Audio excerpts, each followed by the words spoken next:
हिंद मेरे दरोगा साथियों, स्वागत है आपका सिविल्स विद आनंद में। बिहार दरोगा का एग्ज़ाम 27 मई को कंडक्ट हुआ, जिसमें मैंने एक्सपेक्टेड कट ऑफ जो है वो प्रेडिक्ट किया था अपने पुराने वीडियोज़ में। तो आप एक बार नहीं देखें तो उस वीडियो को देख लें। और उसमें मैंने बताया है कि फैक्टर्स क्या क्या इन्वॉल्व हैं जो कि कट ऑफ को डिसाइड करेंगे। तो आप देखेंगे कि मैं इस वीडियो में क्या क्या ये करने वाला हूँ, डिस्कस करने वाला हूँ। तो सबसे पहले एक्सपेक्टेड कट ऑफ जो मैंने बताया था वो देखेंगे। उसके बहुत लोगों का बोलना है कि मेरिट आप नहीं बताया सर, मेरिट कितने में बनेगा। तो मेरिट का बात मैं करूँगा कि एक्सपेक्टेड मेरिट क्या रहेगा डिफरेंट कैटेगरीज़ के लिए। उसके बाद करेंगे कि ग्राउंड आप कब पकड़ लें, ठीक है, क्योंकि ग्राउंड बहुत ज़रूरी है, फिजिकल होता है इसमें। ग्राउंड कब पकड़ लें, रिजल्ट मेंस का कब तक आएगा, दरोगा का जो फिजिकल होगा वो कब होगा, आखिर कब होगा। उसका फिर क्राइटेरिया क्या होगा फिजिकल का और मेडिकल का बिहार एसआई में। तो ये हम दिखाएंगे आपको नोटिफिकेशन के थ्रू कि क्या एक्चुअल में रिक्वायरमेंट्स है फिजिकल का और मेडिकल का। उसका फिर ज्वाइनिंग का एक्सपेक्टेड कब है डेट, ज्वाइनिंग का एक्सपेक्टेड डेट क्या होगा, एक्सपेक्टेड कब ज्वाइन करा दिया जाएगा दरोगा को। आपको पता होगा कि दरोगा का जो एग्ज़ाम है वो बहुत जल्दी इसका ज्वाइनिंग हो जाता है। रिजल्ट देने के बाद लगभग 15 से 20 दिन में ज्वाइनिंग भी दे दिया जाता है। आप देखेंगे कि सबसे पहला एक्सपेक्टेड कट ऑफ पे बात करेंगे। तो ये हमने पुराने वीडियोस में एक्सपेक्टेड कट ऑफ ये बताया था कि इस 72 से 74 रहेगा आपका जनरल कैटेगरी में, ठीक है। EWS का 69 to 71, आप एक बार देख लें, एक बार 69 to 71, OBC में 71 to 73, EBC 69 to 71, इस 60, SC का 63 65 और ST का 60 to 62। तो अभी इसको मैं ज़्यादा डिस्कस नहीं करूँगा क्योंकि ये अपने पुराने वीडियोज़ में आप एक बार वीडियो देख लें कि इस वीडियो को आप देख लें, उसमें पता चल जाएगा कि कट ऑफ कैसे मैंने बनाया है। और उसका फिर मेरिट के लिए देखेंगे कि मार्क्स कितना होगा, मेरिट का मार्क्स कितना एक्सपेक्टेड है। तो जनरल कैटेगरी में नियरली सेम मेरिट जाने वाला है, ठीक है, जिसमें से 1 मार्क्स का हेर फेर हो सकता है मेरिट के लिए, लेकिन जनरल कैटेगरी में नियरली सेम मेरिट भी जाता है। वुमेन का देख लेंगे, अपनी महिलाओं का कितना मेरिट जाएगा। तो 2 से 3 मार्क्स का डिफरेंस बनेगा। जैसे कि यहाँ पे मैंने अगर 66 to 68 बोला है तो कितना बन जाएगा इनका 68 to 70 के करीब मेरिट बनेगा महिलाओं का। तो ये देखेंगे महिलाओं का। और वैसे ही अदर्स कैटेगरी में आप 2 से 4 मार्क्स जो भी कट ऑफ मैंने निर्धारित किए 2 से 4 मार्क्स डिफरेंट कैटेगरीज में आप इंक्रीज़ कर लें फॉर मेरिट के लिए 2 से 4 मार्क्स का डिफरेंस आएगा। उसके बाद फिर अब आते हैं कि ग्राउंड कब पकड़ लिया जाए। भाई ग्राउंड कब पकड़ लिया जाए, क्योंकि क्या होता है कि अब उसमें भी कुछ फैक्टर्स हैं, जैसे कि मार्क्स जो है जिसके मोर देन 71 आ रहा है ना, मोर देन 71, मैंने 72 to 74 कट ऑफ प्रेडिक्ट किया है जनरल मेल के लिए। तो आप 71 से, फिर भी मैं बोलूँगा 71 से अगर आपका ज़्यादा आ रहा है तो आप बिल्कुल ग्राउंड एकदम पकड़ें।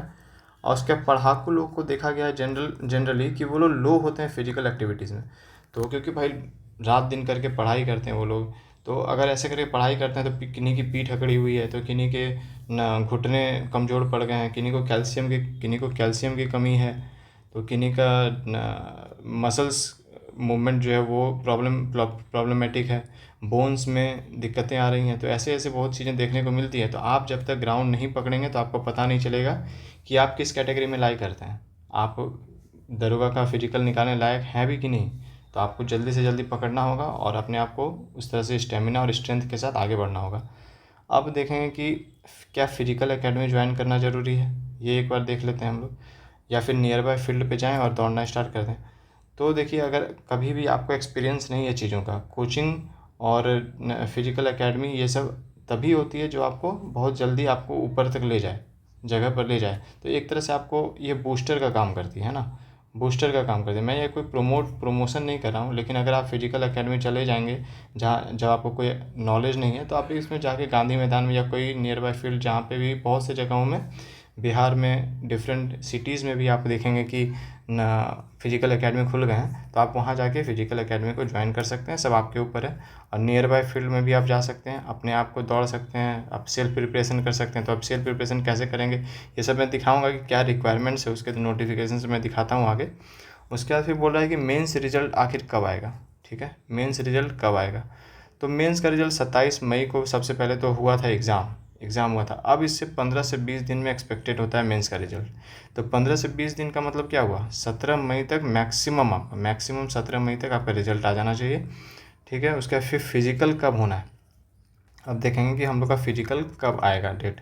तो रिजल्ट जब आएगा ना, रिजल्ट आएगा कब बोले हैं कि 17 से मई को रिजल्ट आएगा, तो उससे 1 से 1.5 महीना में रिजल्ट आ जाएगा किसका, फिजिकल। इसका रिजल्ट जब आएगा 17 मई का, तो उससे 1 से 1.5 महीना में ये फिजिकल लेगा, 1 से 1.5 महीना में सर फिजिकल लेगा।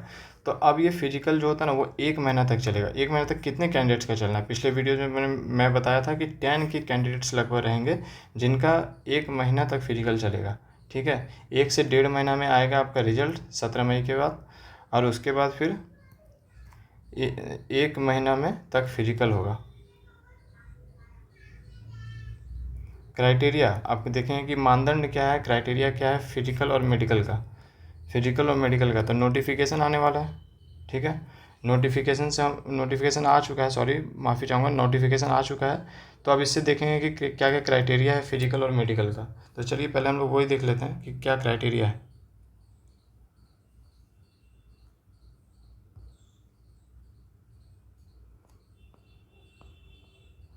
ये आपका नोटिफिकेशन आप देखेंगे, बिहार पुलिस अवर निरीक्षक का नोटिफिकेशन है ये। तो अब इसी में देखेंगे कि इसमें पोस्ट भी देख सकते हैं आप, इतना को आया था, और पोस्ट देख सकते हैं 1799। तो अभी हम लोग सीधी चल निकलते हैं कि शारीरिक मानदंड क्या है, ठीक है। फिजिकली हम लोग को कितना रिक्वायरमेंट्स है। तो इसमें हम देखेंगे ऊंचाई का रिक्वायरमेंट देखेंगे। तो ऊंचाई में क्या है कि आरक्षित या फिर सामान्य और पिछड़ा वर्ग जो होता है ओबीसी और आपका सामान्य मतलब कि जनरल कैटेगरी में, तो उसमें 165 सेंटीमीटर चाहिए ना आपका हाइट जो है। उसके अत्यंत पिछड़ा और अनुसूचित जाति और अनुसूचित जनजाति मतलब कि ईबीसी एससी और एसटी, तो इन तीनों के लिए चाहिए 160 सेंटीमीटर। और सभी वर्गों की महिलाओं, सभी वर्ग, कोई मतलब नहीं यहाँ पे कौन सी कैटेगरी में अप्लाई करते हैं, सभी वर्ग की महिलाओं के लिए चाहिए आपको 155 सेंटीमीटर। और सीना जो है कितना होना चाहिए, चेस्ट जो होता है वो पुरुषों के लिए है ज़रूरी, ध्यान रखिएगा, पुरुषों के लिए। सामान्य और पिछड़ा वर्ग और अत्यंत पिछड़ा वर्ग इन सबों के लिए 81 सेंटीमीटर चाहिए बिना फुलाए कम से कम, और फुलाकर चाहिए 86 सेंटीमीटर। तो अब देखेंगे यहाँ बोला है क्या है कि अगर आपका मान लीजिए 81 सेंटीमीटर, तो उसमें या फिर मान लेते हैं कि 5 सेंटीमीटर कम से कम अंतर होना चाहिए, 5 सेंटीमीटर का अंतर होना चाहिए। मतलब क्या है, अगर आपका 85 है सीना, 85 है अगर आपका सीना, सॉरी अगर आपका 85 है सीना, तो आपको 90 या मोर होना अनिवार्य है, 90 या मोर होना चाहिए, मोर देन 90 होना चाहिए, ठीक है। अब उसके बाद देखेंगे कि अनुसूचित जाति जो है और अनुसूचित जनजाति में पुरुष का क्या बिना फुलाए 79 है और फुलाकर 74। इसमें भी 5 सेंटीमीटर का वो गैप जो है वो भी मेंटेन रहना चाहिए। महिलाओं के लिए मापी नहीं होगी, महिलाएं चाहे जितना भी चेस्ट हो उनको कोई मतलब नहीं है। वजन में देखेंगे कि वजन जो है 48 किलोग्राम कम से कम होना चाहिए, न्यूनतम वजन है 48 किलोग्राम एकदम होना चाहिए, जो कि बहुत कम ही देखने को मिलता है कि रखा गया है, ठीक है। और उसके बाद फिर अब किन्नर, कोथी, हिजड़ा, ट्रांसजेंडर जिसको थर्ड जेंडर में कहें, थर्ड जेंडर जो है वो महिला अभ्यर्थियों के लिए समान होगा, ठीक है, थर्ड जेंडर। अब ये आप देखेंगे थर्ड जेंडर जो कैटेगरी है ये थर्ड कैटेगरी है ना, जेंडर में थर्ड कैटेगरी है। तो ये आप लोग कमेंट करके बताएंगे ये जो थर्ड कैटेगरी है ये कौन से केस में लाया गया था, ठीक है, कौन से केस में लाया गया था। जो 2014 का केस है, मैं आपको हिंट दे रहा हूँ, 2014 का केस है सुप्रीम कोर्ट का। तो कौन से केस में लाया गया था थर्ड जेंडर को, ये आप लोग कमेंट करेंगे।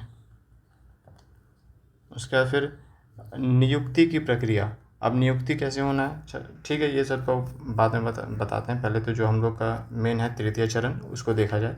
तो तृतीय चरण जो है शारीरिक योग्यता या दक्षता परीक्षा जो है, इसमें क्या क्या होगा, तो दौड़ होगा एक, दूसरा ऊंची कूद होगी, तीसरी लंबी कूद होगी, चौथा गोला फेंक होगा, ठीक है।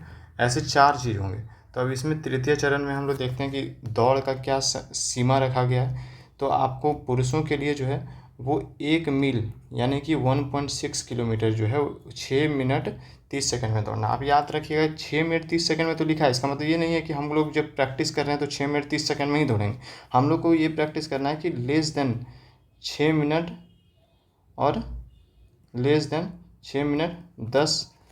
में कम से कम इतना में दौड़ जाना है हमको, 6 मिनट 10 सेकंड में। तभी आपको वहाँ पे सही जगह पे पहुँच पाइएगा, 6 मिनट 10 सेकंड में दौड़ पाइएगा। तो आपको हमेशा कम रखना है। और फिर महिलाओं के लिए, सभी कोटि की महिलाओं के लिए लिखा हुआ है यहाँ पे, यहाँ भी सभी कोटि के पुरुष थे। तो सभी कोटि की महिलाओं के लिए कितना है, तो 1 किलोमीटर दौड़ना है 6 मिनट में, ठीक है, 6 मिनट में। वहाँ पे था पुरुषों के लिए 1.6 किलोमीटर इन 6.30 मिनट 36 मिनट 30 सेकंड। यहाँ पे पूरी 6 मिनट में आपको 1 किलोमीटर दौड़ना है, ठीक है। और उसके बाद ऊंची कूद जो है पुरुषों के लिए, सभी कोटि के पुरुषों के लिए 4 फीट चाहिए। ऊंची कूद मतलब आप ऐसे हैं यहाँ पे तो ऊंचा कूदना है, मतलब कि ये एक आदमी है तो ऊंचा कितना कूदेगा, ऊपर कितना जाएगा। तो ये ऊंची कूद 4 फीट हुआ। महिलाओं के लिए सेम 3 फीट का है। और उसके बाद फिर लंबी कूद मतलब लंबी कूद क्या होता है कि ये आदमी है कोई, तो यहाँ से कितना लंबा कूदेगा ये, ठीक है। लंबी कूद जो है वो 12 फीट होना चाहिए। लंबी कूद 12 फीट होना चाहिए पुरुषों के लिए, और महिलाओं के लिए 9 फीट होना चाहिए। ध्यान रखेंगे आप लोग। गोला फेंक जो है, गोला फेंक का मतलब एक गोला होता है, जैसे कि पुरुषों के लिए मैंने 16 पाउंड का गोला रखा गया रहेगा न्यूनतम। 16 पाउंड का गोला है, जो कि 16 पाउंड में दिया हुआ है, तो इसको आप 7.25 kg का लगभग गोला रहेगा, जो कि आपको फेंकना है, ठीक है। और महिलाओं के लिए जो है, और कहाँ कितना फेंकना है, तो 16 फीट तक फेंकना है। 16 पाउंड का गोला 16 फीट तक फेंकना है। अब महिलाओं के लिए 12 पाउंड मतलब कि 5.5 kg का लगभग, अब वो 10 फीट तक फेंकना है। तो ये गोला आपको फेंकना है। उसके बाद फिर थर्ड जेंडर के लिए देखा जाए तो थर्ड जेंडर का पूरा महिला अभ्यर्थी के समान ही ट्रीट किया जाएगा, ठीक है। महिला अभ्यर्थी का जितना मानदंड है तो उन्हीं के हिसाब से थर्ड जेंडर को भी ट्रीट किया जाना है। अब मेधा सूची एवं नियुक्ति की अनुशंसा, मेधा सूची यानी कि मेरिट लिस्ट जो बनेगा वो कैसे बनेगा उसके बारे में एक बार बात कर लें।